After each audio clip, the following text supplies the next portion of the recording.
오늘도 드려질 예배를 위해서 우리 조용한 마음으로 우리 하나님께 기도하도록 하겠습니다.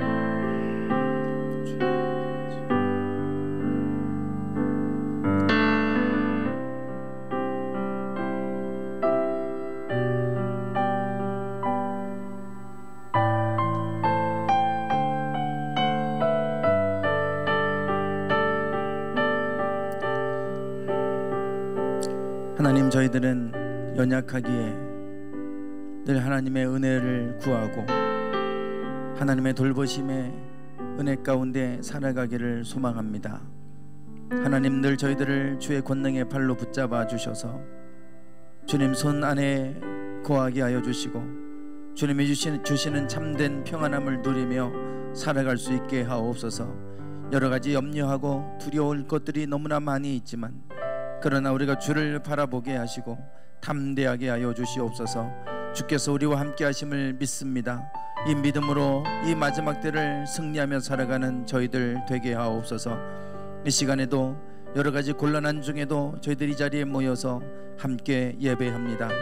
예배하는 이 자리 가운데 함께 하시고 또한 이 자리에 함께 하지 못한 우리 귀한 풍요는교회 성도들 한 사람 한 사람을 기억하셔서 있는 곳에서 예배할 때 그곳에도 임하여 주시고 그곳에서도 우리의 마음속에 찾아가 주셔서 하나님의 은혜를 경험하는 복된 시간 되게 하옵소서.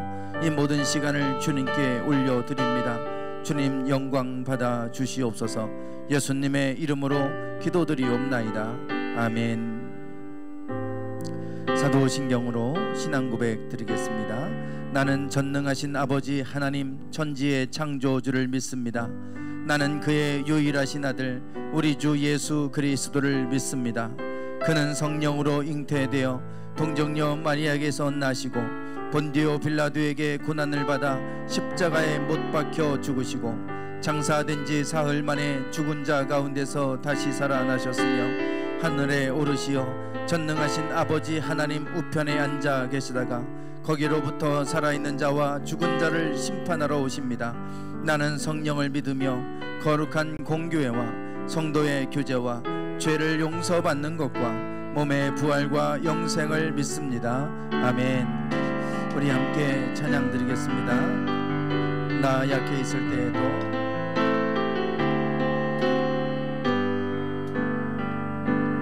나 약해 있을 때에도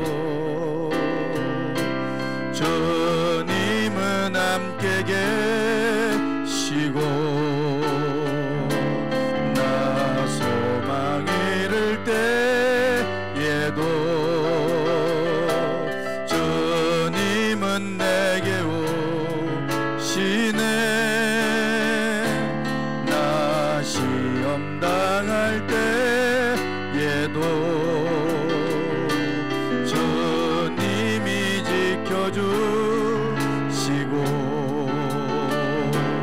나 당할 때에도 주님이 위로하시네.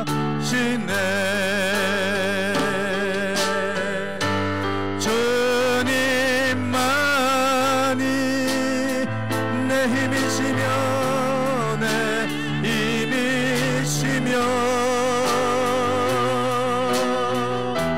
오 주님만이 날 도우시네. 오 나의 주님 내 아버지여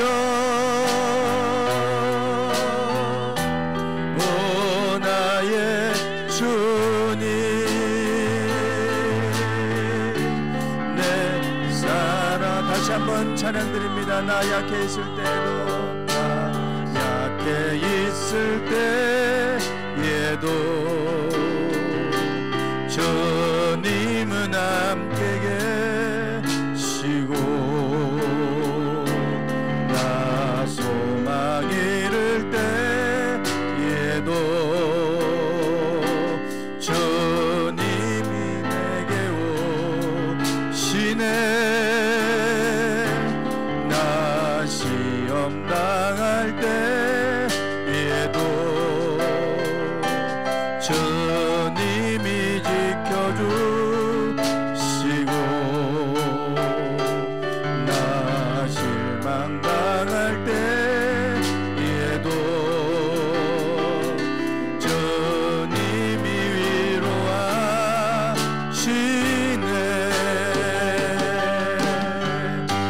주님만이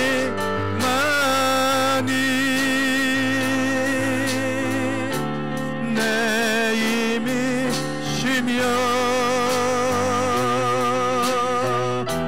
오 주님만이 날 도우시네. 오 나의 주님, 내 아버지여, 오 나의 주님, 내 사랑이여. 주님만이 내 힘이십니다. 주님만이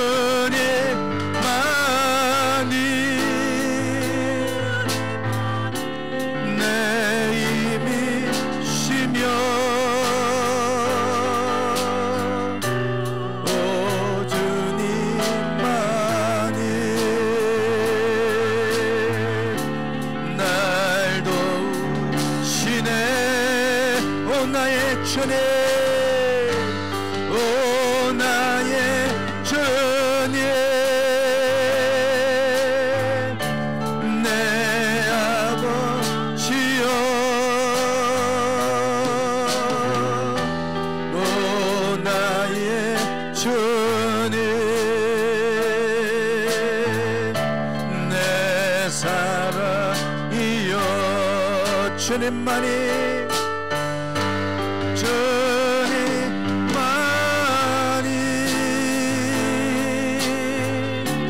내 힘이시며, 오 주님만이 날 도우시네. 오 나의 주님, 내 아버지여, 오 나의 주님, 내 사랑이여. 보혈을 지나, 보혈을 지나 하나님 품으로, 보혈을 지나 아버지 품으로, 보혈을 지나 하나님 품으로 한 걸음씩 나가네. 보혈을 지나, 보혈을 지나 하나님 품으로, 보혈을 지나 아버지 품으로, 보혈을 지나 하나님 품으로 한 걸음씩 나아가네. 존귀한 주보혈이, 존귀한 주보혈이 내 영을 새롭게 하시네. 존귀한 저 보혈이 내 영을 새롭게 하네. 다시 한번 찬양합니다. 보혈을 지나 하나님 품으로, 보혈을 지나 아버지 품으로, 보혈을 지나 아버지 품으로 한 걸음씩 나가네. 보혈을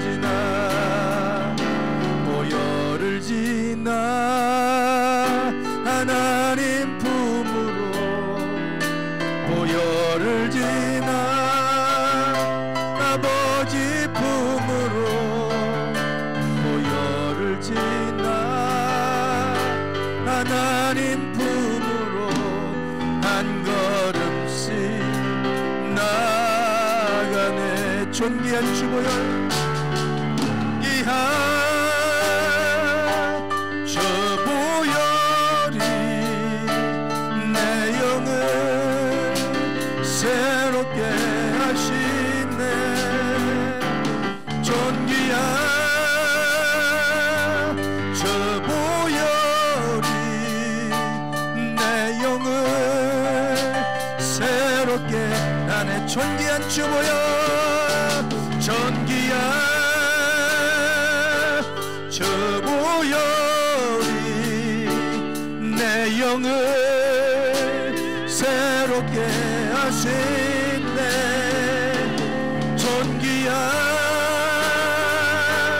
저 보혈이 내 영을 새롭게 하네. 존귀한 저 보혈, 존귀한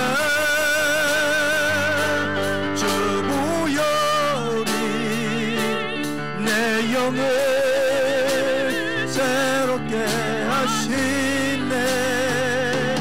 존귀한 저 보혈이 내 영을 새롭게. 이 시간 우리 같이 기도합니다. 주님의 보혈로 우리를 새롭게 하여 주시옵소서. 하나님, 이곳을 주의 보혈로 덮어 주시옵소서. 이곳을 주님의 보혈로 덮어 주시옵소서. 이것을 주님의 보혈로, 이것을 주님의 보혈로, 이것을 주님의 보혈로 주님 덮어주소서. 치료하소서. 우리의 하나님, 우리의 영을 새롭게 하시고 우리의 육신을 새롭게 하소서. 주님 아버지, 주님 아버지,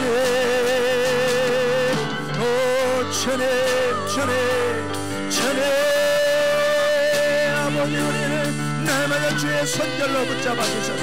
날마다 주의 손결로 붙잡아 주소서. 날마다 주의 손결로 붙잡아 주소서. 주여 아버지,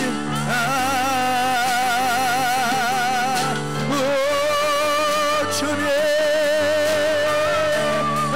아버지,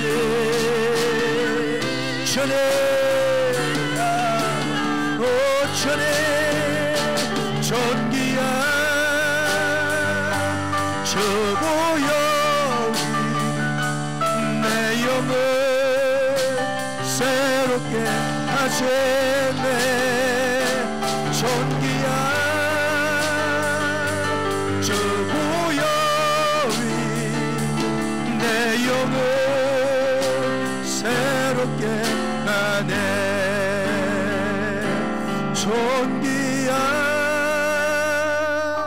주 보혈이 내 영을 새롭게 하시네. 존귀한 주 보혈이 내 영을 새롭게 하네.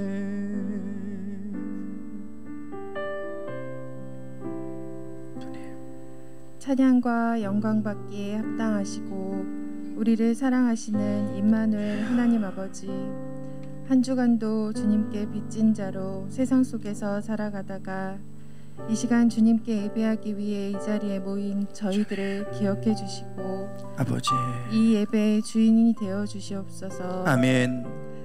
지난 시간 어리석음과 탐욕으로 가득했던 저희들의 마음과 하나님의 영광을 가리웠던 저희들이 지은 많은 죄악들을 용서하여 주시옵소서. 이 땅의 모든 족속이 회개하기를 원하시고 주님, 구원받기를 원하시며 인내하며 기다리시는 주님, 아버지, 이 시간 저희들이 기도하고 회개하기를 원합니다. 주님, 아버지요, 저희들의 모습을 통해 이 세상이 회개하게 되길 원합니다. 주여, 세상이 혼미하고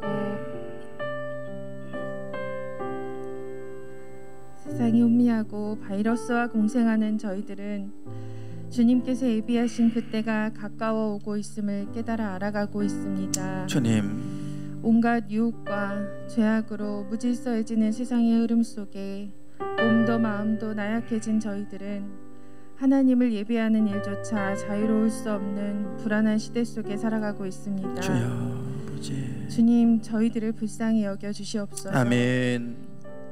저희들의 온 마음을 하나님의 말씀에 내어드리며 주님, 말씀에 붙들려지게 하여 주시옵소서. 아멘. 우리 풍요로운 교회의 모든 가정들을 더욱더 기도하게 하시고 주님, 하늘의 지혜를 충만하게 하여 하나님의 길을 분별할 수 있도록 도와주시옵소서. 아멘.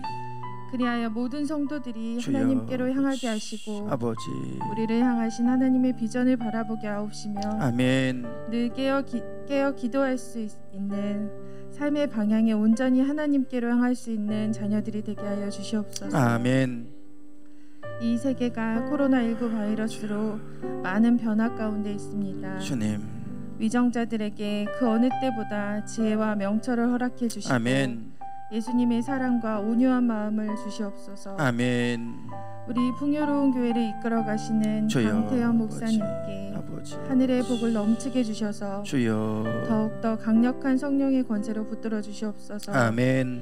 하나님께 택함 받고 주께서 주시는 힘으로 영육을 강건함으로 무장하게 하시어 주님, 급변하는 시대에 흔들리지 않는 하나님의 선한 도구로 사용하여 주시옵소서. 아멘.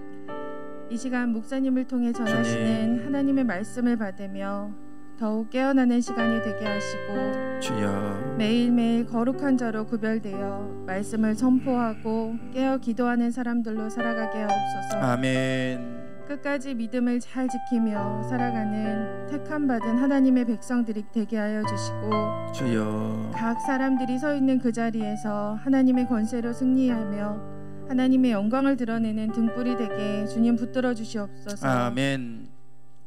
오늘도 주님을 찬양하고 예배할 수 있음에 감사드립니다. 아멘. 주신 것에 감사를 고백하며 우리가 가진 십자가를 기쁘게 지고 하나님께 참된 예배자로 살아가는 인생이 되게 하여 주시옵소서. 아멘.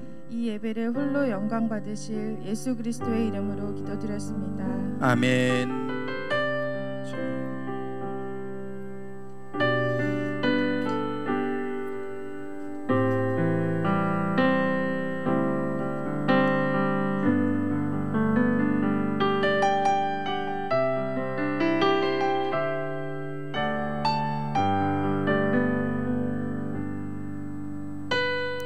다 함께 일어나셔서 드린 예물 하나님 앞에 봉헌에 올리겠습니다.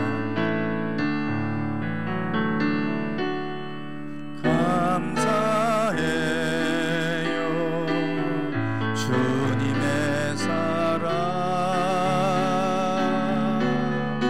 감사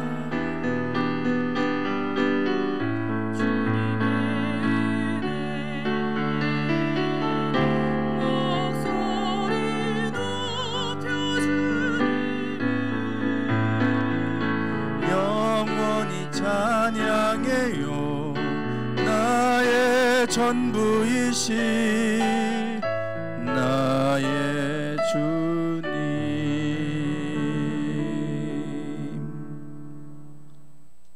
주님, 이 시간 우리의 몸과 마음과 정성 모든 것을 다하여 하나님 앞에 예배합니다. 이 예배를 기쁘게 받아 주시옵소서. 우리가 형식적인 예배가 되지 않게 하시고 진정으로 하나님을 우리가 경외하는 마음으로 예배하며 나갈 때 하나님 이곳에 임재해 주셔서 예배하는 우리 모두에게 주의 은총을 허락해 주시옵소서. 날마다 주님께서 우리에게 베풀어 주신 은혜 잊지 않게 하여 주시고 하루하루 살아가는 것이 하나님의 은혜임을 고백하는 저희들 되게 하옵소서. 하루하루 주님의 돌보심이 필요합니다. 주님의 인도하심이 필요합니다. 이 거칠고 험난한 세상 속에서 하나님 저희들의 가정들을 지켜주시고 저희들의 일터들을 지켜주시고 교회들을 지켜주시고 이 열방을 지켜주셔서 하나님 이 온 땅이 다시금 하나님 안에서 평안을 되찾을 수 있도록 인도해 주옵소서. 이 시간 말씀을 듣고 저희들이 더욱더 깨어있게 하여 주시고 그 말씀 붙들고 살아가게 하옵소서. 예수님의 이름으로 축복하며 기도드리옵나이다. 아멘. 네, 교회 소식 전하겠습니다. 7월달 20일 특별 새벽 기도는 계속해서 진행 중에 있습니다. 시험에 들지 않게 깨어 기도하라. 우리가 새벽에도 계속해서 말씀을 나누고 있는데요. 예수님께서 마지막 때와 관련해서 그런즉 깨어 있어라. 그날과 그 시는 아무도 알지 못한다. 주님께서 갑자기 준비하지 않은 자들에게는 갑작스럽게 오실 것이다. 그렇게 말씀을 하고 계십니다. 요즘 들어서 부쩍 아주 세계적으로 여러 가지 많은 재앙들이 계속해서 연달아 일어납니다. 중국은 지금 남부지방이 지금 아직도 폭우로 지금 뭐 큰 피해를 입고 있죠. 3천만 정도가 지금 이재민이 나왔다 이런 얘기가 나오고 있습니다. 일본도 그렇고 우리나라 남부지방 부산 지역에도 폭우가 와서 그래서 피해가 있던 것으로 알고 있는데요. 여러 가지 많은 재난들이 지금 지구에서 우리 지구 전 곳곳에서 일어나고 있습니다.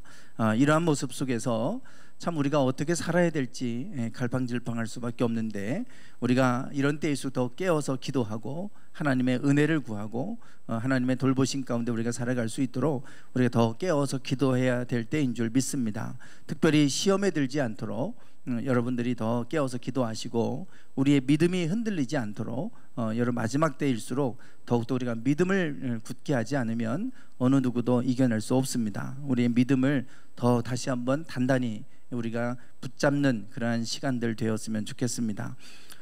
그리고 지난 수요일에 정부에서도 교회의 소모임 또 식사 금지 이제 이런 금지 명령이 이제 내려져서 또 기독교 단체에서도 항의도 하고 이런 일이 있었습니다. 우리 감리교에서도 이제 감독들 모여서 이제 거기에 대해서 입장문을 발표하고 이제 그렇게 한 것으로 알고 있습니다. 지금 여러 가지 교회들도 그렇고 모든 좀 사회가 어수선하긴 한데요. 이제 특별히 교회가 이제 많이 타깃이 된 것 같아서 참 안타깝습니다. 그래서 어쨌든 우리가 정부에서 지금 이제 이렇게 내려진 지침들대로 우리가 소모임 그렇지 않아도 이미 소모임은 우리가 멈춰져 있는 상태죠. 대부분 교회들이 다 멈춰 있습니다. 식사도 안 하고 있습니다. 그런데 구직을 발표를 해서 좀 이렇게 교회에 대한 부정적인 이미지를 자꾸 심어놔서 그래서 이제 우리가 반박을 하고 반발을 하는 건데요. 어쨌든 교회가 좀 조심을 해야 되고 그리고 이제 소모임도 금하고 식사도 금하고 교회 학교나 모든 것들이 지금 다 멈춰져 있는 상태입니다.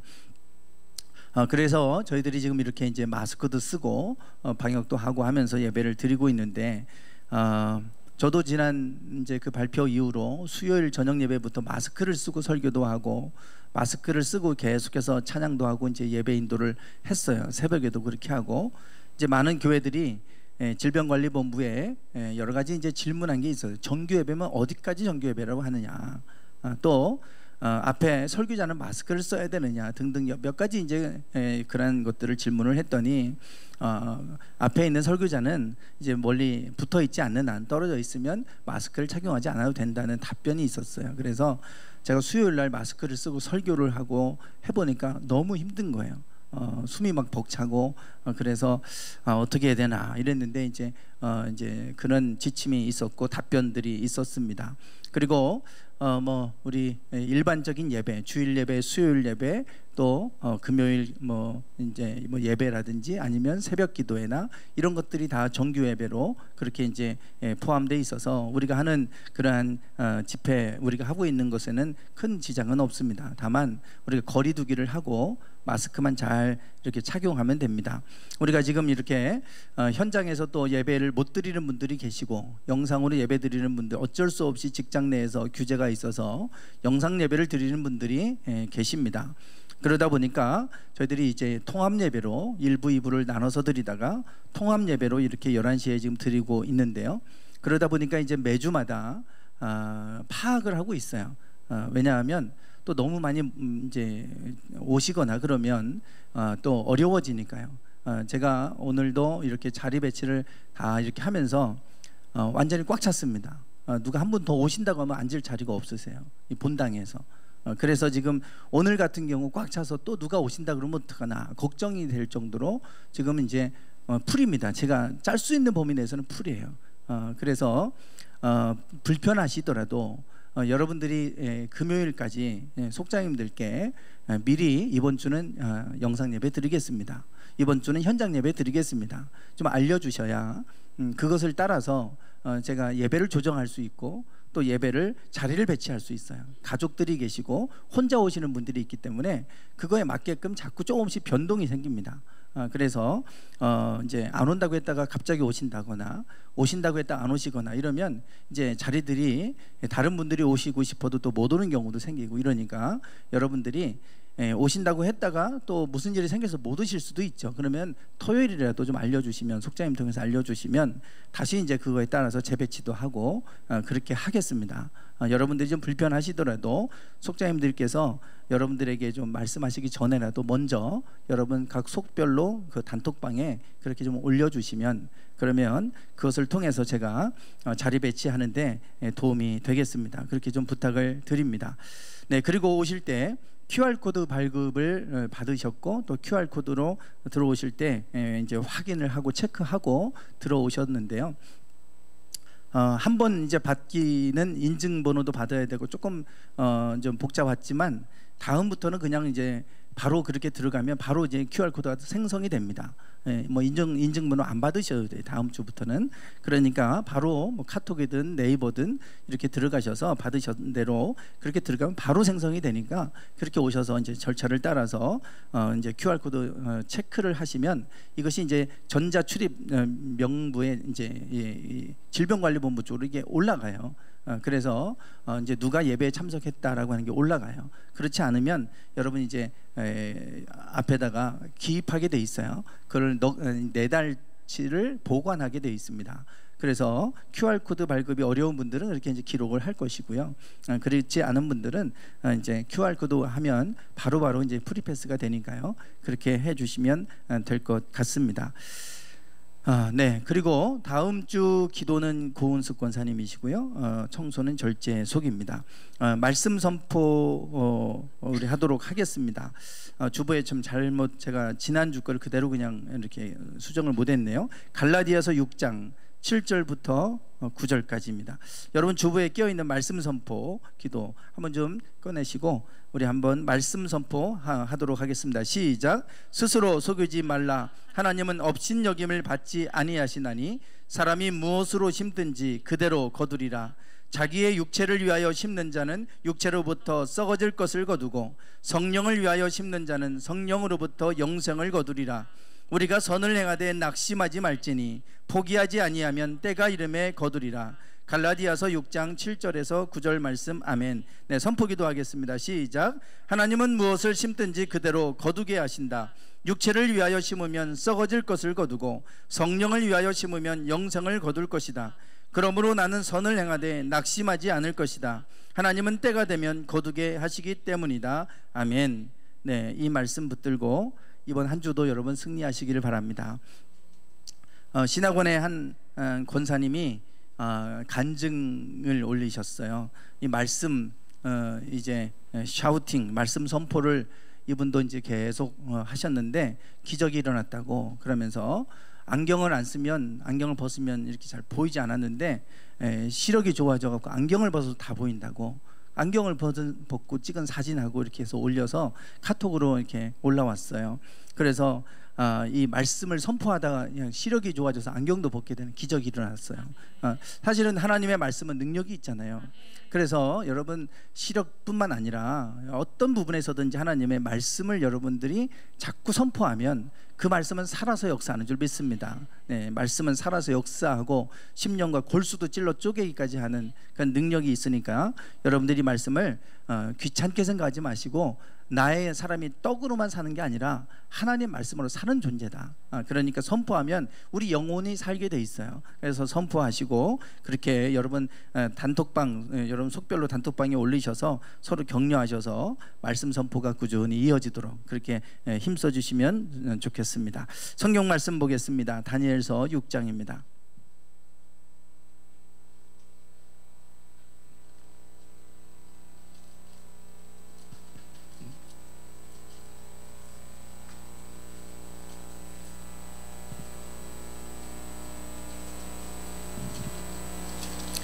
다니엘서 6장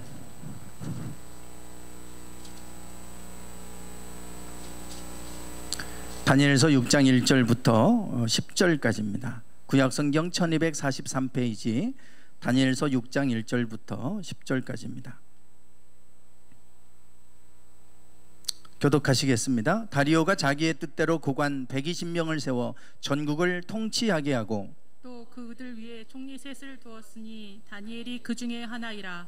이는 고관들로 총리에게 자기의 직무를 보고하게 하여 왕에게 소외가 없게 하려 함이었더라. 다니엘은 마음이 민첩하여 총리들과 고관들 위에 뛰어남으로 왕이 그를 세워 전국을 다스리게 하고자 한지라.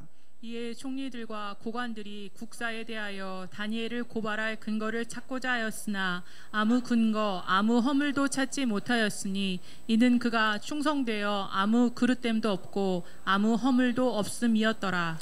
그들이 이르되 이 다니엘은 그 하나님의 율법에서 근거를 찾지 못하면 그를 고발할 수 없으리라 하고, 이에 총리들과 고관들이 모여 왕에게 나아가서 그에게 말하되 다리오 왕이여 만수무강하옵소서. 나라의 모든 총리와 지사와 총독과 법관과 관원이 의논하고 왕에게 한 법률을 세우며 한 금령을 정하실 것을 구하나이다. 왕이여 그것은 곧 이제부터 30일 동안에 누구든지 왕 외에 어떤 신에게나 사람에게 무엇을 구하면 사자굴에 던져 넣기로 한 것이니이다. 그런즉 왕이여 원하건대 금령을 세우시고 그 조서에 왕의 도장을 찍어 메대와 바사에 고치지 아니하는 규례를 따라 그것을 다시 고치지 못하게 하옵소서 하매, 이에 다리오 왕이 조서에 왕의 도장을 찍어 금령을 내니라. 다니엘이 이 조서에 왕의 도장이 찍힌 것을 알고도 자기 집에 돌아가서는 윗방에 올라가 예루살렘으로 향한 창문을 열고 전에 하던 대로 하루 3번씩 무릎을 꿇고 기도하며 그의 하나님께 감사하였더라. 아멘.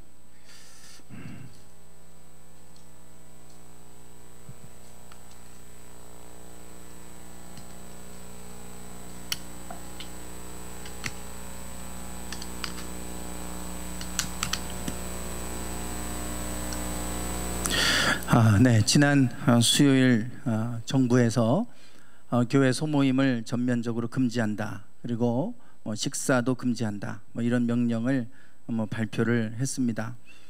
아마도 그 교회 몇몇 교회들에게서부터 확진자가 나오고 그로 인해서 또 다른 감염자가 이렇게 나와서 이런 조치를 취했다. 이렇게 좀 발표를 했죠.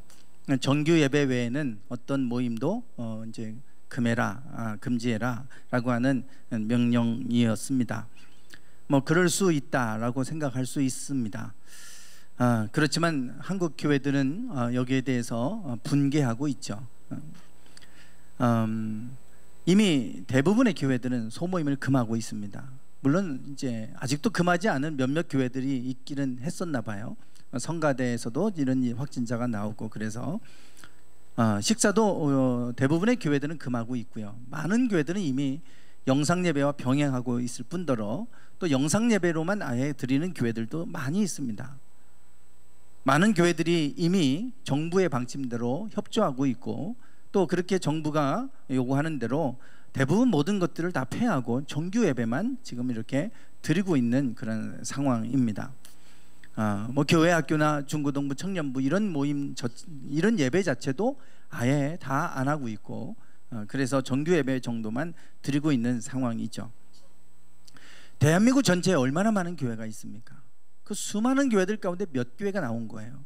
그런데 그것 때문에 전체 교회에 대해서 이런 금지 명령을 내리니까 마치 교회에 대해서 모르는 사람들은 모든 교회들이 다 소모임을 하고 있는 것처럼 착각을 하게끔, 또 식사를 하고 있는 것처럼 이런 식으로 이제 일방적으로 발표를 해서 대부분의 교회는 이미 잘 지키고 있고 따르고 있고 잘 하고 있는데, 그 몇몇 교회 나왔다고 해서 모든 교회들을 이렇게 다 소모임을 하고 있는 것처럼 이렇게 일방적으로 발표를 하니까, 그래서 많은 교회들이 반발을 하고, 이거는 교회를 사람들에게 어떤 감염원처럼, 감염의 온상처럼 이런 이미지를 심어주는 일이기 때문에, 그래서 이 부분에 대해서 이제 반발을 하는 것이죠.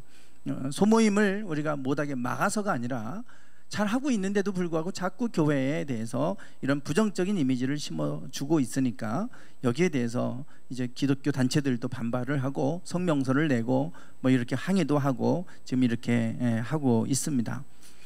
사실 교회에서만 뭐 나온 건 아니잖아요. 불교 사찰에서도 광주 쪽에서는 나와서 많은 또 감염자들이 나오고 전파되는 그런 일이 있었고, 성당에서도 그런 일들이 있었는데, 그런데 이상하게 교회만 자꾸 언론에 나오고, 그리고 교회만 자꾸 이렇게 두드러지게 한 교회 나오면 그냥 전 교회가 다 그런 것처럼 이렇게 이제 하니까 교회들이 이제 반발을 하는 것이죠. 어제 동기가 이제 뭐 좀 물어본다고 전화를 하면서 이제 어떻게 예배 어떻게 하냐 뭐 이런 것들을 이제 물어보고 하다가, 그래요. 정말 화가 난다고. 잘 하고 있는데 왜 저렇게 하는지 모르겠다. 이미 잘 하고 있는데 안 하고 있는 교회만 그러면 가서 그 단속을 하든지 이렇게 하지. 다 잘하고 있는 전체 교회들을 이렇게 매도하면 어떡하냐. 이제 그러면서 화가 난다고 전화를 했어요. 그러면서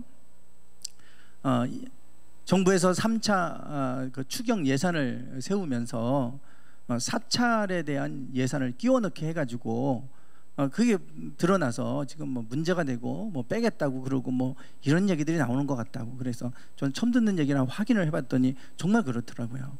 3차 추경 예산이 그런데 지금 여기 보시면 이렇게 방역 수칙이 나와 있는데요. 뭐 소모임 금지, 식사 금지 뭐 그렇다 쳐요. 그런데 노래, 말하는 행위 금지 이렇게 돼 있어요. 교회에서 예배 드릴 때 찬양하지 말라는 거예요. 찬송 부르지 마라. 그리고 뭐 또 기도, 여기는 이제 기도가 안 나왔잖아요. 여기 보시면 핵심 방역 수칙으로 해서 예배 시 찬송 자제, 성가대 통성기도 등 큰 소리로 노래를 부르거나 말하는 행위 금지 이렇게 해놨어요. 그러니까 예배도 예배할 때 찬송 부르지 마라, 기도하지 마라, 이걸 금지 명령을 내려온 거예요. 참 말도 안 되죠. 예배하면서 우리가 찬송하고 기도를 하지 않게 하는 거니까. 그런데 그렇게 여기다 짧게 뭐라고 써놨냐면, 찬송하는 경우 마스크 필수 착용. 우리가 뭐 마스크 안 쓰고 지금 찬송 부르는 거 아니잖아요. 이미 다 하고 있는데 금지 이렇게 해놓고서 이제 이게 반발이 될 것 같으니까 밑에다가는 조그맣게 찬송 부를 경우 마스크 착용 이랬어요. 이미 다 마스크 착용하고 우리가 찬송하고 기도하고 다 그렇게 하고 있는데, 이런 식으로 이렇게 하니까 참 이게 논란이 되는 거죠. 왜 교회에 대해서 이렇게 하는지. 그러면 자기네들은 그러면 일반 뭐 이렇게 사람들이 모임, 소모임 다 규제해야지. 딴 데는 다 열어놓고 왜 교회만 모임을 규제하고 형평성의 문제다. 그래 교회만 자꾸 이거 의도적인 어떤 의도성이 있는 거 아니냐, 이런 이제 반발을 하는 것이죠. 불교 관련해서도 이게 3차 추경 예산을 그냥 여당 단독으로 그냥 이렇게 통과시키면서 그러면서 이제 했는데, 보니까 코로나하고 상관없는 예산들이, 민원성 예산이 많이 끼어 들어가 있더라 이거예요. 그러면서 거기에 불교의 사찰들이 사람들이 안 가니까 사찰이 어려워졌잖아요. 그러니까 이 사찰이 어려워졌으니까 뭐 문화행사 개념으로 또 보수정비 개념, 뭐 문화재 관람료 급감해서 사찰 지원하는 거 해가지고 180억 원을 코로나 추경에다가 그걸 끼워 넣었다 이거예요. 이게 코로나하고 무슨 상관이냐. 그러면서 이제 반발을 하고 하니까 이게 지금 논란거리가 되는 것 같아요. 이제 이런 식으로 자꾸만 의도적으로 교회를 이렇게 이제 어렵게 만들고 오히려 다른 종교에 대해서는 말하지 않는 이러한 것에 대해서 이제 반발을 하고 이렇게 지금 하고 있는 것이죠. 아까 좀 전에 제가 말씀드린 것처럼 이 노래, 뭐 찬송 금지, 기도 금지 이렇게 지금 해서 너무나 제가 기가 막혀가지고 야, 이게 지금 교회를 향해서 찬송 부리지 말라고 하는 거는 예배를 드리지 말라는 건데 이거를 어떻게 금지 명령을 내릴 생각을 할까, 이 사람들이. 아예 처음부터 그럼 노래를 부를 경우 마스크를 착용하고 뭐 불러달라 뭐 이렇게 하면은 이해가 돼요. 근데 그것도 아니고 그냥 금지해놓고서 밑에다가는 부를 경우에 마스크 착용 뭐 이렇게 작게 해놨어요. 그러니까 참 그것을 보면서 제가 너무 참 어이가 없고 이제 그랬어요. 그러면서도 한편에서 제가 생각했던 게 있어요. 노래와 찬양과 기도를 금지하라고 하는 이 명령이 참 말도 안 되는, 우리 입장에서 볼 때는 너무나도 이게 기가 막히는 이러한 지금 이제 종교 탄압밖에 제가 보이지는 않는데, 왜 이 사람들이 이렇게 할까? 찬양과 기도가 없는 예배는 어떨까? 이 생각을 해본 거예요. 찬양도 금지하라 그러죠. 또 통성기도, 소리내서 하는 기도도 금지하라 그러죠. 그러면 남는 것은 이제 뭐가 남을까요? 설교만 남겠죠. 예배를 드릴 때 찬양이 없는 예배, 기도가 없는 예배, 그럼 우리 기독교에서 남는 거는 사실 설교밖에 없어요.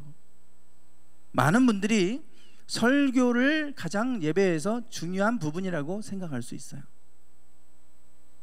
그러나 만약에 예배에 모여서 예배할 때 설교만 있다고 한다면 굳이 여기 모여서 여러분 설교 들으실 이유가 없습니다. 그냥 집에서 영상에서 얼마든지 좋은 설교는 수없이 많아요. 수많은 목회자들이 수많은 좋은 설교를 얼마나 많이 올려놓는지 몰라요. 그 중에 하나 그냥 골라서 들으시면 됩니다. 설교 하나 듣겠다고 그냥 그것이 예배라고 그러면 그냥 집에서 영상에서 좋은 설교 하나 들으면 끝나요. 그거는 얼마든지 가능합니다.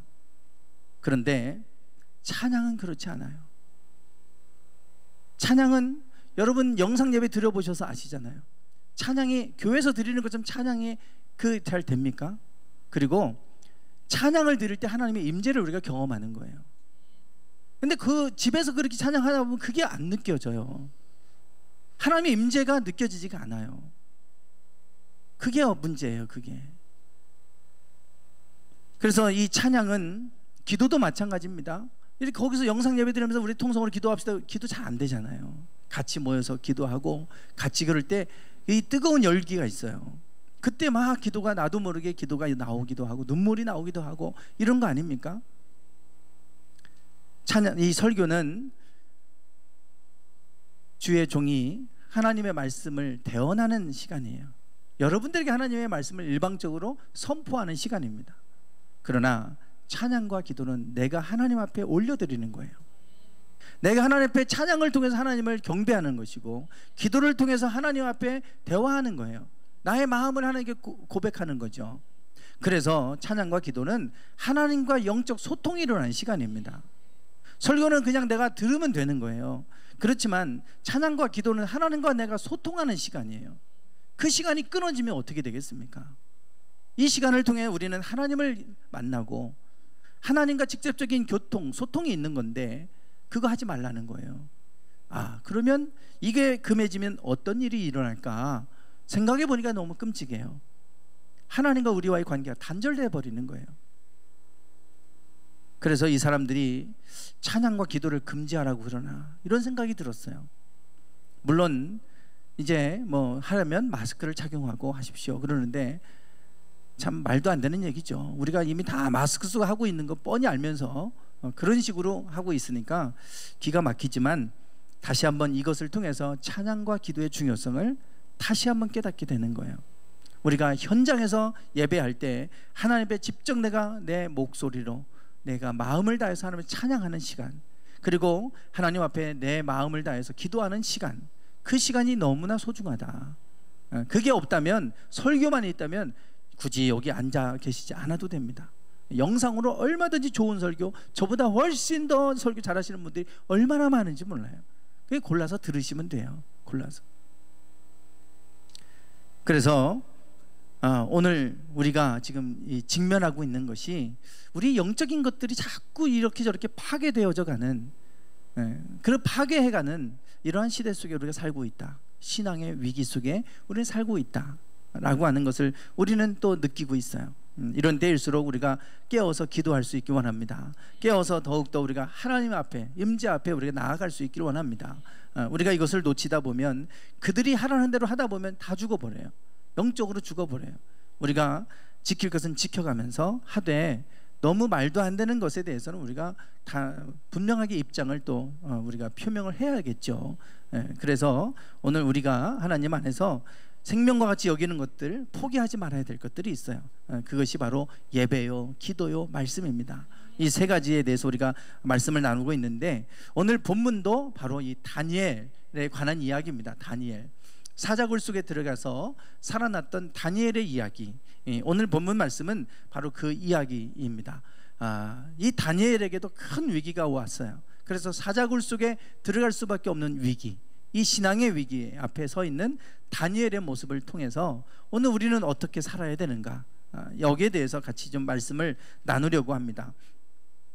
오늘 본문을 좀 이해하시려면 이 시대적 상황을 좀 이해를 하셔야 되는데, 이 사건이 일어난 시대적 상황이 어떤 상황인가, 그 시대적 상황을 좀 이해를 해야 돼요. 이 다니엘서 지금 6장의 이야기 1절부터 10절까지 우리가 이 본문 말씀을 함께 교독을 했는데, 그 앞장 5장에 보면 이제 바벨론의 마지막 왕이라고 하는 벨사살 왕에 관한 이야기가 나옵니다. 맨 마지막 끝절에 보면 이렇게 나와요. 그날 밤에 갈대아 왕 벨사살이 죽임을 당하였고 메대 사람 다리오가 나라를 얻었는데 그때의 다리오는 62세였더라. 바벨론의 마지막 왕은 벨사살 왕입니다. 바벨론이 이스라엘 팔레스틴 지역을 쳐들어와서 남유다를 멸망시킨 것이 기원전 586년이었고요 그때의 왕은 느부갓네살 왕이었어요. 이 느부갓네살 왕 때 바벨론이 큰 전성기를 이루게 되죠. 그때에 다니엘, 에스겔 다 포로로 끌려간 사람들입니다. 그 땅에 거기에서 그들의 지혜와 총명을 인정받아서 이 느부갓네살 왕 때 큰 총리의 자리에 올랐던 사람이 다니엘 아닙니까? 그리고 나서 느부갓네살의 아들의 아들 벨사살, 그러니까 손자죠. 이때 이제 바벨론은 갑작스럽게 멸망합니다. 이 벨사살이 이제 사실은 왕에 오른 지 얼마 되지 않았을 때예요. 그 아버지가 전쟁터에 나가서 싸우다가 전사를 하게 되니까 갑작스럽게 왕의 자리에 오르게 된 겁니다. 벨사살은. 이 벨사살은 사실 왕으로서 역할을 거의 못 해봤던 왕이에요. 이 바벨론이 완전히 멸망하기 직전의 왕입니다. 그러니 이 국력이 얼마나 쇠약했는지를 알 수가 있겠죠. 이제 그 당시는 이제 페르시아가 되기 전에 페르시아는 메대와 바사라고 하는 두 작은 나라가 연합해서 이제 페르시아를 형성하게 돼요. 두 나라가 사돈 관계입니다. 그래서 이 메대가 컸고 바사가 작았어요. 그런데 나중에 고레스가 파사 왕이고, 이 고레스가 장인 다리오를 죽이고 자기가 이 큰 제국을 차지하게 돼요. 그래서 파사에서 페르시아가 나오게 됩니다. 그 전에는 이 메대가 더 큰 나라였고 바사는 작은 도시국가였어요. 그래서 이제 메대 왕은 다리오였습니다. 이 다리오가 이 메대와 바사가 연합을 해서 바벨론을 무너뜨리는데 갑작스럽게 쳐들어와가지고 벨사살을 죽이고 이제 바벨론을 멸망시킨 거예요. 그게 5장 얘기입니다. 이 5장의 사건은 벨사살이 이제 자기가 왕의 자리에 올랐으니까 거기에 있는 그 귀족들, 이제 그 사실은 뭐 귀족들이라고 하면 중요한 정치적인 리더들이겠죠. 이런 사람들을 다 불러다 놓고 잔치를 벌인 거예요. 잔치를 벌이면서 그들의 환심을 얻기 위해서 잔치를 벌이면서 어떻게 했냐면 가장 귀한 것을 가지고 대접을 해야 될 거 아닙니까? 그때 뭐를 했냐면 예루살렘 성전에서 가져왔던 그 기물들, 성전에서 쓰는 거룩한 기물들을 예루살렘을 멸망시키면서 바벨론에서 이제 그걸 가져다가 창고에 넣어놨는데 그거 꺼내 가지고 술잔으로 쓴 겁니다. 그때 그들이 잔치를 벌이고 있을 때 벽에 한 손이 나타나갖고 글씨를 쓰는 장면이 나오죠. 근데 이 글씨를 어느 누구도 해독을 못해요. 그래서 다리오라고 하는 사람에 대해서 알게 되고 다니엘을 알게 돼서 다니엘을 부르게 됩니다. 다니엘이 이것에 대해서 해석을 해주죠. 메네 데겔 우바르신이라고 하는 글씨인데 이 뜻은 하나님이 끝나게 하셨다, 이런 뜻이라고 하는 걸 알려줘요. 바벨론은 곧 이제 끝났습니다, 이 얘기예요. 이것이, 그리고 그날 밤에 고레스가 쳐들어와서 고레스가 아니라 다리오가 쳐들어와서 결국 이 바벨론은 멸망합니다, 그날 밤에. 그리고 나서 이제 메대 왕 다리오가 이제 왕의 자리에 있게 되죠. 나중에는 이제 파사 왕 고레스가 메대를 무너뜨리고 페르시아를 이제 세우게 되는데요. 그리고 나서 이 다리오가 그 바벨론 제국을 무너뜨려 큰 제국을 이루었으니까요, 이제 그 넓은 땅덩어리를 다스려야 될 텐데 어떻게 다스릴까 하다가 총독을 120명, 그 지도자 총독들을 한 120명을 세우게 됩니다. 120명의 총독을 다 행정국을 나누고 120명의 총독을 세운 거예요. 그리고 그 120명의 총독을 3명의 총리를 세워서 3명의 총리들이 40개의 총독들을 또 관할하게 한 겁니다. 그 3명의 총리 중에 한 사람이 다니엘이었어요. 이 다리오 왕이 이 다니엘을 보니까 너무 총명한 거예요. 그래서 모든 사람 위에 이렇게 높이 세워서 지금 총리의 자리에 세운 겁니다. 이런 상황이면서 여러분이 지금 페르시아 사람이라고 생각을 해보세요. 기분 나쁘겠죠. 우리가 공신이고, 그리고 그 바벨론을 무너뜨렸는데 바벨론의 총리까지 했던 사람을 또 총리를 세운다? 자존심이 상할 문제 아니겠어요? 기분 나쁘잖아요.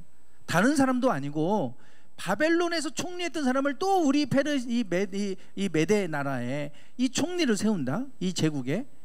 이게 말이 안 되잖아요. 그러니 이 신하들은 너무 기분이 나빠서 어떻게 하면 저 다니엘을 끌어내릴 것인가, 이 흠을 찾기 위해서 흠을 찾는 겁니다.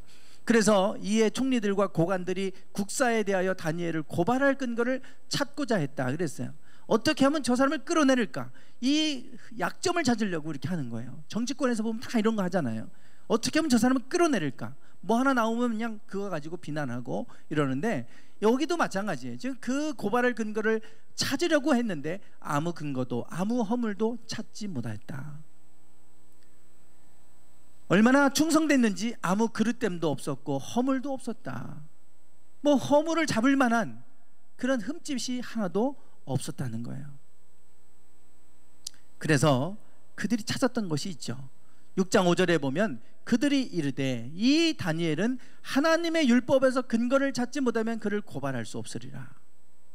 저가 믿고 따르는 하나님의 율법에서 저를 찾아야지, 그 근거를 찾지 않으면 찾을 수 없다. 분명히 다니엘은 그 상황에도 하나님의 말씀대로 정한 음식 부정한 음식 구별하면서 그러면서 살았고, 또 다니엘을 보니까 하루에 3번씩 기도하는 거예요. 저거를 가지고 흠을 잡아서 다니엘을 고발해야 되겠다, 다니엘을 죽여야 되겠다, 이래가지고 지금 이 다니엘의 믿음에서, 다니엘의 신앙적인 삶에서 근거를 찾는 거예요. 다니엘의 지금 위기는 정치적인 위기인 것 같지만 사실은 신앙의 위기입니다. 오늘 우리에게 다가오는 위기가 재난으로부터 오는 위기 같잖아요. 코로나로부터 오는 위기 같잖아요. 근데 우리에게는 지금 저는 그런 위기보다 더 심각한 건 신앙의 위기예요. 이것이 우리의 믿음을 다 무너뜨리고 있으니까 결국 이게 신앙의 위기예요. 다니엘에게 신앙의 위기가 찾아왔어요. 정치적인 위기보다, 경제적인 위기보다 더 중요한 것은 지금 신앙적인 위기입니다. 그러고 나서 법을 만드는데 이렇게 말합니다. 나라의 모든 총리와 지사와 총독과 법관과 관원이 의논하고 왕에게 한 법률을 세워요. 그러면서 한 금령을 정하실 것을 구하나이다. 그러면서 왕에게 요청하기를, 왕이여, 그것은 곧 이제부터 30일 동안에 누구든지 왕 외에 어떤 신에게나 사람에게 무엇을 구하면 사자굴에 던져 넣기로 한 것이니이다. 그 법은 한 달짜리 한시적인 법입니다. 그 왕 외에 다리오 왕 외에 어떤 신이나 어떤 사람에게 구하는, 기도하는 행위를 한다면 그 사람은 사자굴에 던져 넣기로 한 거예요. 다니엘의 기도를 하는 것을 알았고 다니엘이 기도를 못하게 막으려고 한 겁니다. 그런데 참 이것을 보세요. 이 법이 우리가 볼 때 이왕 만드는 법이라면, 다니엘을 좀 죽이려고 만드는 법이라면 한 달짜리 법 가지고 되겠어? 그 생각을 할 수 있죠. 야, 고작 그 한 달짜리 법 가지고 이걸 잡을 수 있겠어? 어차피 만드는 거면 1년짜리 법을 만들든지, 한 달짜리 한시적인 법 만들면 뭐합니까? 지금 뭐 부동산 문제가 자꾸만 뉴스에 거론되고 있는데, 한 달짜리 법 만들면요, 뭐 갭 투자하는 사람들이나 이런 사람 한 달 버티면 되잖아요. 그 한 달짜리 법 만들고 잡겠다고 그러면 잡을 수 있습니까? 이 다니엘을 잡겠다고 그러면서 한 달짜리 법을 만들어요. 한시적인 법을. 1년도 아니고 한 달짜리. 참 이 말씀을 제가 묵상하면서 그 생각을 해봐요. 이 사람들은 무슨 생각을 가지고 한 달짜리 한시적인 이런 법을 만들었을까? 한 달짜리. 왜 한 달짜리 법을 만들었을 것 같으세요? 한 달만 가지고도 충분하다고 본 거죠. 이 사람들은 한 달짜리 법만으로도 충분히 다니엘을 잡을 수 있다 했으니까 했지. 이거 못 잡는다고 생각했으면 뭐하러 한 달짜리 법을 만들겠습니까? 한 달짜리. 한 달짜리 법을 만들고 그리고 나서 지금 이렇게 다니엘을 잡겠다고 그런 거예요. 한 달. 만약에 내가 저 위치에 있다면 그냥 한 달 동안 기도 그냥 참고, 여태까지 해왔고 앞으로도 죽을 때까지 할 거 한 달 기도 못한다고 뭐 죽나? 한 달만 참자. 저들이 한 달짜리 법이니까 뭐 1년짜리도 아니고 10년짜리도 아니고 고작 한 달짜리 법인데 한 달만 참으면 되는데, 그리고 다니엘이 기도 끊을 수 있어요. 한 달 동안. 그럴 수 있잖아요. 그런데 이 신하들이 한 달짜리 법을 만든 이유는 한 달만 가지고도 충분하다. 여러분 그렇게 생각하십니까? 한 달만 기도가 끊어지면 끊어집니다. 이거를 이 사람들은 알았어요. 여러분 신앙생활을 한 달 동안 쉬어보세요. 회복하기 쉽지 않습니다. 어려워요. 우리는 한 달을 너무 쉽게 생각하지만 이 사람들은 한 달이 영적으로 치명적인 영향을 끼친다는 걸 알고 있는 거예요. 우리는 한 달을 너무 우습게 생각하잖아요. 저도 영상 예배를 드려보면서 6주간 해보면서 야, 이렇게 되는 거구나 이게. 그래서 큰일이에요. 지금 계속 영상 예배만 이게 끝없이 가면 이게 어떻게 될지 참 걱정입니다. 많은 사람들이 2주만 가니까 나태해져 가지고, 그래서 예배 그냥 자다만 얼굴로 일어나 가지고 예배 드리고 하는데 이게 예배 드리는 건지 뭔지 모르겠다고 2주 3주가 되니까 막 이런 일들이 막 나오기 시작하고 그런 고백들을 하시는 거예요. 이 신하들은 이걸 알았어요. 한 달이면 충분하다. 그 사람의 영적으로 그동안 해왔던 것들을 한 달만 딱 끊어놓으면 죽는다. 다니엘은 한 달만 참으면 됐지만 그렇게 하지 않았어요. 한 달이 결코 그냥 쉬운 시간이 아니에요. 그래서 다니엘은 뭐라고 얘기하냐면, 조서의 왕의 도장에 찍힌 것을 알고도 돌아가서 예루살렘을 향한 창문을 열고 전에 하던 대로 하루 3번씩 무릎 꿇고 기도하며 하나님께 감사했다. 늘 해온 대로 하루 3번씩 기도했다는 거예요. 그것도 그 사람들이 보든 말든 창문 열고, 이미 왕이 도장을 찍었다는 것은 이제 법이 효력이 발생했다는 거 아닙니까? 알면서도 그렇게 했다는 거예요. 알면서도. 몰라서 한 게 아니라. 그래서 결국 사자굴 속에 들어가게 됩니다. 다니엘은 지금 정치적인 위기보다 더 큰 위기가 신앙의 위기라는 걸 알아요. 영적으로 죽어버리면 어떻게 되겠습니까? 하나님이 임재가 떠나버리면 어떻게 되는지 알기 때문에. 우리의 영이 죽어버리면, 우리 육신이 살아도 영이 죽으면 지옥 가면 무슨 의미가 있겠어요? 차라리 사자굴 속에 사자밥이 되더라도, 내가 육신은 그렇게 죽더라도 나의 영이 사는 것, 그걸 택한 거예요. 그게 더 중요한 걸 아니까.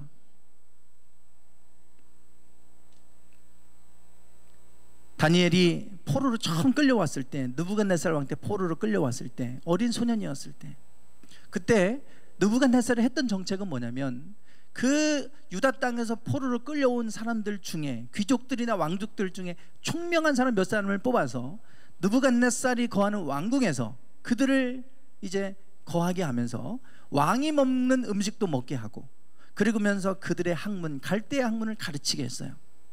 그 학문으로 그들의 언어와 그들의 학문을 가르쳐서 그들을 총리로 파견하면 그들이 그 나라를 다스리잖아요. 충성된 신하로서. 그거 하려고 이제 뽑은 거예요. 그 중에 다니엘이 있었죠. 그때 다니엘은 그 왕이 먹는 음식이라 하더라도 부정한 음식으로 내 몸을 더럽힐 수 없다. 그리고 뜻을 정해서 그걸 거부했습니다. 그리고 환관장에게 은혜를 구했어요. 내가 먹지 않게 해달라고. 하나님 앞에 내가 정한 음식과 부정한 음식이 있는데 정한 음식만 먹을 수 있도록, 최소한 먹을 수 있게 해달라고 요청을 했어요. 그리고 우리 먹었는데 오히려 얼굴이 더 기름졌고 더 윤택이 났어요. 그래서 환관장이 그 모습을 보고 계속 채소를 먹게 해주잖아요. 허락해 주잖아요.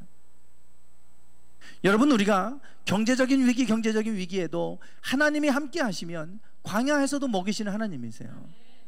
그리고 그 속에서도 발이 부르지도 않게 하셨고 의복이 헤어지지도 않게 하셨어요. 경제적인 위기보다 더 중요한 건 하나님이 함께 하시면 그건 문제가 안 되는 거예요. 정치적인 위기 속에 있었을 때 그때 끌어내리려고 하는데, 그런데 다니엘을 보세요. 지금 왕들이 바뀌어도 총리의 자리에서 내려오질 않았어요. 심지어는 제국이 바뀌었습니다, 나라가. 그런데도 또 총리 자리에 오르잖아요. 인간의 힘으로 오를 수 없잖아요. 그게 어떻게 됩니까? 그런데 그게 됐어요. 예전에 하나님의 대사 김하중, 중국 주중 대사도 하고 했던 분 아시잖아요. 이분이 그 전 정권 이명박 대통령 때나 노무현 대통령 때나 다 그런 일들을 다 했어요. 그런데 정권이 바뀌었는데요, 그렇게 하면서 그 자리를 유지하고 했던 일이 없잖아요. 이분은 정치적으로 어디에 편에 서는 게 아니라 하나님 편에 서 있던 분이에요. 그러니까 하나님이 그 자리를 지켜주시는 거예요. 이 정치적인 위기 속에서 그렇게 그들을 끌어내리려고 하지만 하나님이 함께 하시면 그건 문제가 안 된다는 거 아는 거예요, 다니엘은. 그러니까 사자굴 속에 들어갔지만 하나님 건져내시잖아요. 중요한 것은 정치적인 위기도 아니고 경제적인 위기도 아니고 신앙의 위기예요. 이것 때문에 내가 하나님과의 관계가 끊어질 수 없다. 그래서 다니엘은 뜻을 정하고 전에 하던 대로 하루 3번씩 그렇게 창문을 열어놓고 기도하는 모습을 보게 돼요.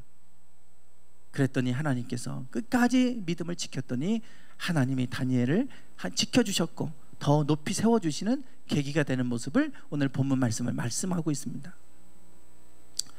새벽에 수요일 날 우리가 이 말씀을 좀 나눴었는데요, 마태복음 24장에서 예수님께서 이렇게 말씀하세요. 한번 읽어보실까요? 시작. 이는 그때 큰 환란이 있겠습니다. 창세로부터 지금까지 이런 환란이 없었고 후에도 없으리라.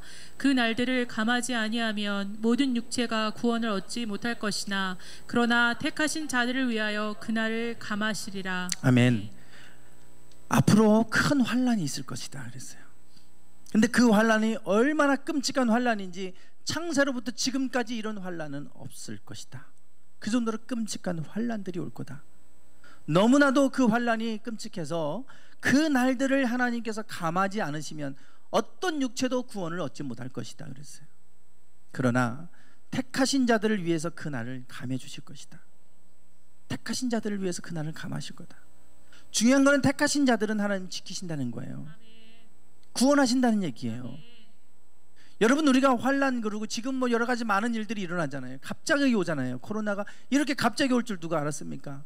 전 세계가 이렇게 한순간에 무질서해지고 혼돈해지고 모든 질서들이 깨져버리는 이러한 세상이 이렇게 갑자기 올 줄 누가 알았겠어요? 이런 일들이 막 지금 주변에서 계속 일어나고 있고, 정체를 알 수 없는 폐렴이 또 카자흐스탄에서 발생했다는 얘기도 나오고 별별 얘기들이 계속해서 나오잖아요. 지금 예수님은 그런 것이 일어날 때 그것이 재난의 시작이다 그랬어요. 그거는 그냥 시작이다. 이제 그리고 진짜 환난은 이런 환난이고, 이런 환난이 오면 우리가 감당할 수 없는 날이 온다.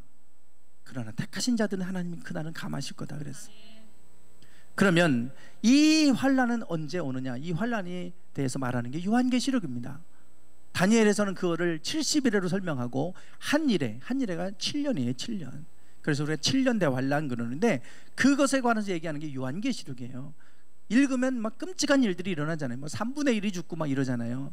그런 어마어마한 그런 환난의 때가 이제 오게 되는데, 그러면 이 환난은 언제 오냐? 언제 오냐? 도대체 지금은 재난의 시작이면 이런 환난은 언제냐? 지금 마태복음 24장 21절 22절에서 이렇게 말씀하고 있는데, 요 위에 올라가면 그 말씀을 하고 있어요. 15, 16절 읽어보실까요? 시작. 그러므로 너희가 선지자 다니엘이 말한 바 멸망에 가증한 것이 거룩한 곳에 선 것을 보거든 읽는 자는 깨달을진저 그때에 유대에 있는 자들은 산으로 도망할지어다. 아멘. 네, 선지자가 이것을 말한 것을 인용한 거예요. 선지자 다니엘서에도 이 말씀이 나와요. 멸망에 가증한 것이 거룩한 곳에 선 것을 보거든. 요때예요. 요때. 그때에 유대에 있는 자들은 산으로 도망해라. 그러면서 이때 큰 환란이 있을 거다. 밑에서 이제 이 말씀하는 거예요. 그 큰 환란의 표징은 멸망에 가증한 것이 거룩한 곳에 설 때입니다. 거룩한 곳은 성전이에요. 성전. 이스라엘의 성전은 지금 없어요. 지금 없습니다. 그곳에 이슬람 사원이 세워져 있어요. 그곳에 지금 이스라엘은 제3성전을 지을 준비를 다 끝내놨습니다. 그거를 지으려고 하는데, 그 제3성전을 여러분 지으면 그것이 하나님의 성전으로 짓는 게 아니에요. 그 사람들은 온 인류를 위한 성전을 짓겠다고 그래요. 모든 종교인을 위한 성전 짓겠다는 겁니다. 통합종교예요. 통합종교. 왜냐하면 모든 종교의 신은 다 똑같이 하나님, 똑같은 분이다, 이렇게 얘기합니다 지금. 그래서 제3성전을 지으면 유대인을 위한 성전이 아니라 온 인류 모든 사람들을 위한 신을 그 성전이고, 그것을 위해서 이미 UN 산하 기구 안에 그 종교를 통합하는 기구가 있어요. 이미 거기서 지금 종교 지도자들이 WCC 이런 이런 단체들도 다 그런 역할을 하고 있고, 전 세계 지도자들이 모여서 그래서 우리가 평화로운 세상 만들어 보자, 종교 갖고 싸우지 말자 해가지고 지금 그것을 이미 언약식을 체결하려고 준비하고 있어요. 그러면 제3성전을 지으면 그곳에 뭐를 만드냐면 우상덩어리 하나 만드는 거예요. 그게 요한계시록에서 말하는 두 짐승과 관련된 이야기입니다. 그런 일이 온다면 환란의 때다. 그래서 그 짐승에 경배하는 자에게만 매매할 수 있게 하고, 그 표를 주는데 그게 666이라고 성경은 말하잖아요. 그런 때가 오면 환란의 때다 그러는데, 이 거대한 환란의 시기가 뭐냐? 바로 멸망에 가증한 것이 거룩한 곳에 설 때, 그 앞에 우리는 절하지 않는 사람들 매매도 금하고 아무것도 할 수 없는 세상이 온다는 거예요. 그때는 도망하라, 이렇게 얘기합니다. 결국 마지막 시대는 어떤 시대냐? 신앙의 위기의 시대입니다. 마지막 시대는 재난으로 인해 지진이 나고 비가 홍수가 나고 이런 게 아니라, 우리가 신앙의 위기가 오를 때, 그때가 마지막 때다. 신앙의 위기가. 이 세계도 그렇지만 우리도 마찬가지예요. 우리 신앙이 하나님과 단절되면 끝인 거예요. 그게 종말입니다. 그러므로 오늘 우리가 다니엘과 같이 신앙의 위기가 찾아올 때, 한 달짜리 법이라고 해서 우습게 여길 것이 아니라, 오늘 우리는 여기에 대해서 이것이 얼마나 중요한지를 깨닫기를 원합니다. 다니엘은 그걸 알았어요. 한 달만 참으면 되지. 그러다가 망가지는 거예요. 그냥 그러다가 무너지는 거예요. 그래서 오늘 우리가 이 마지막 때를 살면서 우리의 믿음 자꾸만 미혹하는 이러한 시대 속에서 우리가 깨어있길 원합니다. 시험에 들지 않도록 깨어서 기도할 수 있길 원합니다. 우리의 기도가 끊어지지 않고 우리가 늘 하나님 안에서 교통하는 삶을 우리가 살아가셔서 하나님의 도우심 가운데 거하는 복된 삶이 되시기를 축원합니다. 찬양하겠습니다.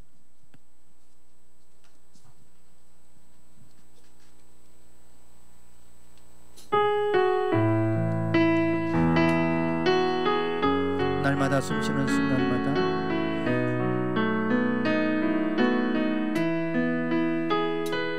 날마다 숨쉬는 순간마다 내 앞에 어려운 일 보내 주님 앞에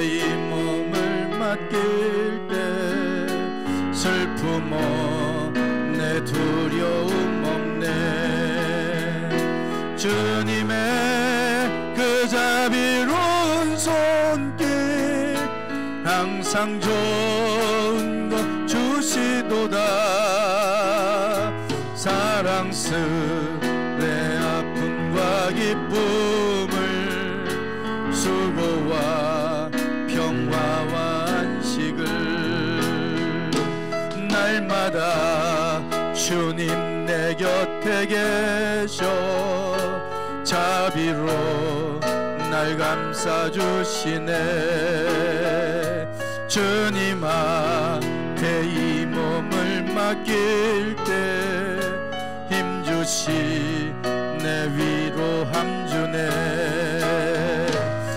어린 나를 품에 안으시사 항상 평안 주시도다. 내가 살아 숨을 쉬는 동안 살피시다 약속하셨네. 인생의 어려운 순간마다 주의 약속 생각해보네. 내 맘속에 믿음 잃지 않고 말씀 속에 위로를 얻네. 주님의 도우심 바라보며 모든 어려움 이기도다. 흘러가는 순간순간마다 주님 약속 새겨봅니다. 주님의 도우심 바라보며 모든 어려움 이기도다. 흘러가는 순간순간마다 주님 약속 새겨보. 주님의 도우심 바라보며 주님의 도우심 바라보며 모든 어려움 이기도다. 흘러가는 순간순간마다 약속 생겨봄. 주님의 도우심 바라보며 주님의 도우심 바라보며 모든 어려움 이기도다. 흘러가 순간순간마다 주님 약속세. 오늘 말씀을 붙들고 같이 기도하기 원합니다. 주님, 우리가 신앙의 위기 속에서 우리의 믿음 잃지 않게 하옵소서. 믿음 잃지 않게 하소서. 믿음 잃지 않게 하여 주시옵소서. 믿음으로 세상을 이기게 하소서. 주님, 하나님과의 관계가 단절되지 않게 하소서. 주님, 아버지, 주님, 아버지, 주여, 아버지,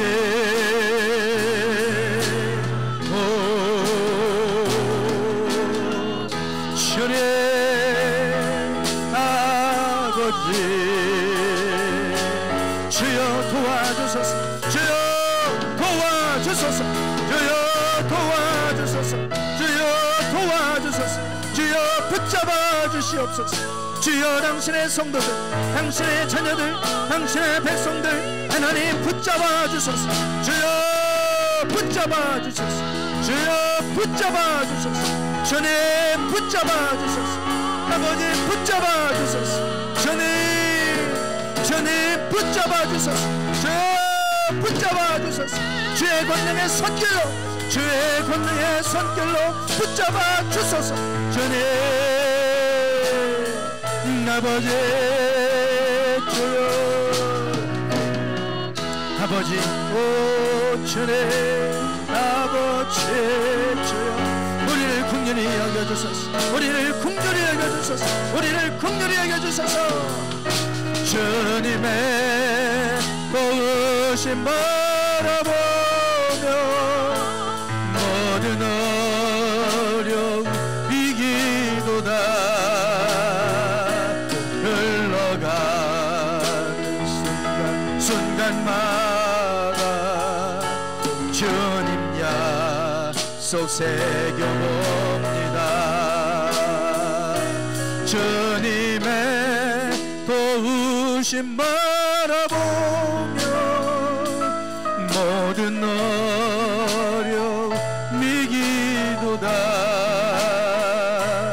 흘러가는 순간순간마다 주님 약속 새겨봅니다.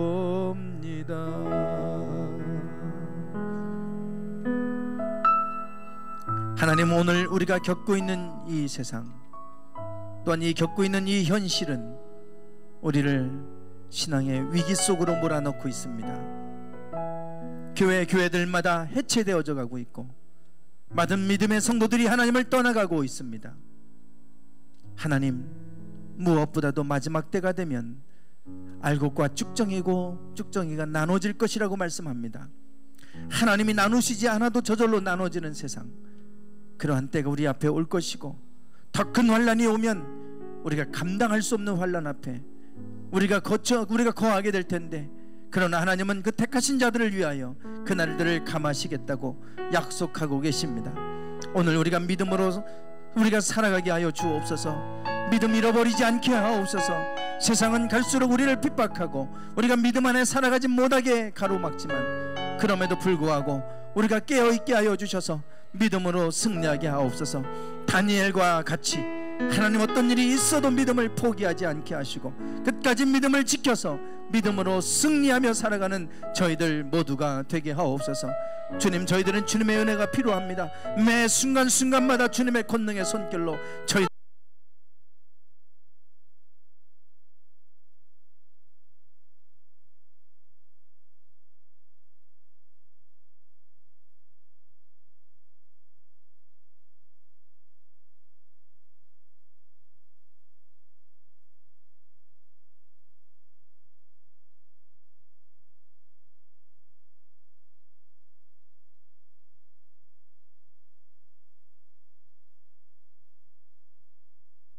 모든 성도들 위해 이제부터 영원토록 함께 하시기를 간절히 축원하옵나이다.